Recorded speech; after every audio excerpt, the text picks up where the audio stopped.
On the eve of the feast of our founder, St. Alphonsus, I thought I'd reflect with you a little bit about who our founder, St. Alphonsus, is. St. Alphonsus was born in the year 1696 on the 27th of September. He is the oldest of 8 children born to a noble family. His father was a captain in the Royal Navy, and his mother was a very pious Spanish descent. St. Alphonsus was extraordinary. Extraordinary in the sense that by the age of 16, he had a double degree. A degree in canon law and a degree in civil law. And by the age of 20, he was one of the most accomplished lawyers in the city of Naples, Italy. He had tremendous gifts and talents. But something happened to him. He was fighting an important case. And unfortunately, the opposite lawyer had bribed the judge and won the case. And that defeat disappointed Alphonsus to such an extent, he said to the courtroom, "You will never see me again." Alphonsus left the courtrooms for good. But he devoted himself in prayer, helping the sick in the hospitals for the incurables. And later on, he went on to become a priest of the Diocese of Naples. Alphonsus engaged himself with great zeal and fervor in the pastoral ministry, caring for the sick and the suffering, taking care of the spiritual needs of the people of the Diocese of Naples, preaching ardently the love of God. So zealous was his ministry that it took toll on his physical health, that he had to take rest to recover from his physical ailment. So in the year 1732, he goes to this beautiful place called Scala along the Amalfi coast. Now here at Scala, he has a profound God experience. Here was Alphonsus, who was supposed to take a break from his pastoral work to refresh himself. But on the hills of Scala, he encounters the poor goatherds, the poor shepherds who were abandoned spiritually by all the priests of the city of Naples. The city of Naples had numerous number of priests, but there were no one to cater to the spiritual needs of these poor goatherds in the hills of Scala. Alphonsus found these poor shepherds so spiritually abandoned that they had no knowledge of who God is or about the tremendous love of God. That inspired him to really to find a congregation of men who would reach out to the most abandoned and preach the good news of God's love. And that's how the congregation of the Most Holy Redeemer was founded in the year 1732 on the 9th of November. Alphonsus wanted these men who will soon become redemptorists to be zealous preachers of God's love, reaching out to the most abandoned and tending to them pastorally. Alphonsus was exceptional, like I said at the introduction. He was exceptional not because he was a prodigy at the age of 16, but he had tremendous gifts and talents. He was a great artist. He painted many devotional pictures of Christ crucified, of the Madonna, and he used his talents for the proclamation of God's great good news in his missions. Apart from being a great artist, he was a great orator. He preached such powerful sermons that drew many people to the love of God. And wherever Alphonsus preached, the churches were packed to the full because they were thirsting to hear the good news of God's love. Alphonsus was a great writer. He wrote more than 111 books, all to help the spiritually abandoned to know more and more about the love of God. And some of his classics are The Glories of Mary, Visits to the Blessed Sacrament, Praxis Amandi, The Practice of the Love of Jesus. And his exceptional book is undoubtedly the book on prayer. Apart from writing 111 books as an author, he was a musician and composer. He used his talent of music to compose hymns that would praise and proclaim the love of God. And even to this day, some of Alphonsus's hymns are sung in Italy, and especially in his city of birth, Naples. The Scendi delle Stelle is one of his classic Christmas hymns. From the starry heavens, God descended to become one like us. All his talents, he put them to the use to proclaim God's tremendous love for his people.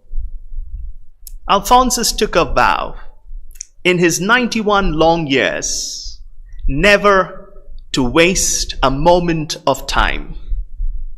For him, wasting a moment of time was not doing justice to the many gifts and talents that God has blessed him with. And so he wanted to put all his gifts and talents to good use and make the most of every moment, every minute that he had to do just one thing, to proclaim the tremendous love of God. And that's why Alphonsus would use a phrase, God is madly in love with us. So madly, crazily in love with us. And he wanted to manifest this crazy love of God through all his gifts and talents, especially through his writings. Alphonsus had a deep devotion to four things. First of all, the crib.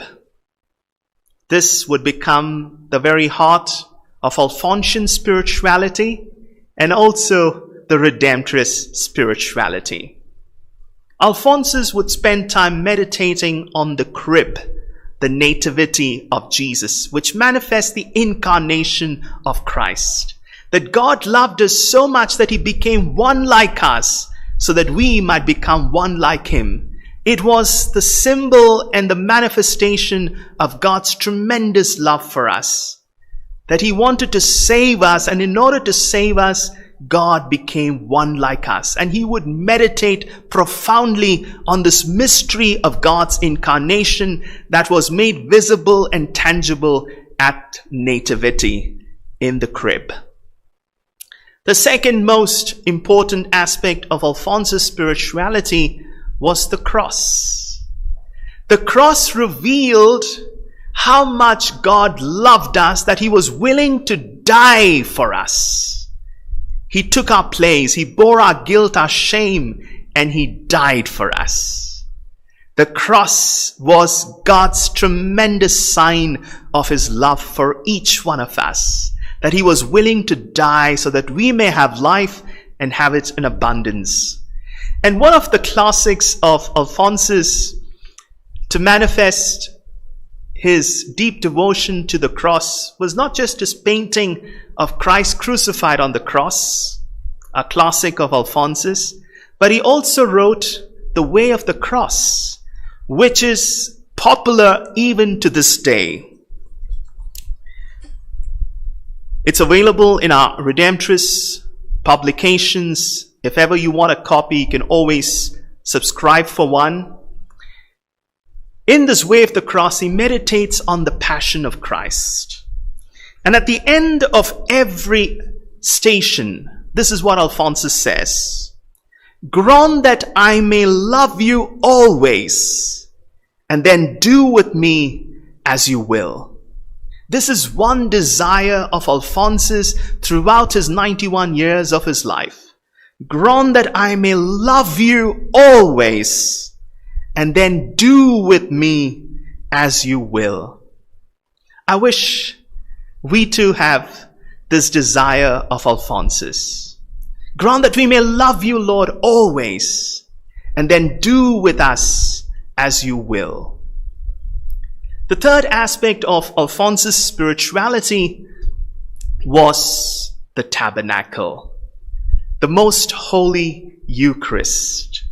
The tabernacle was the sign of Christ's enduring presence in our midst, that he loves us so much that he does not want to abandon us, but he continues to be with us, as Jesus promised us that I will be with you until the end of ages. And how does he be with us? In the most blessed sacrament of the Eucharist. And Alphonsus would spend hours every day praying before the blessed sacrament. This was the powerhouse of strength and grace and holiness of this great, extraordinary saint of the church, St. Alphonsus.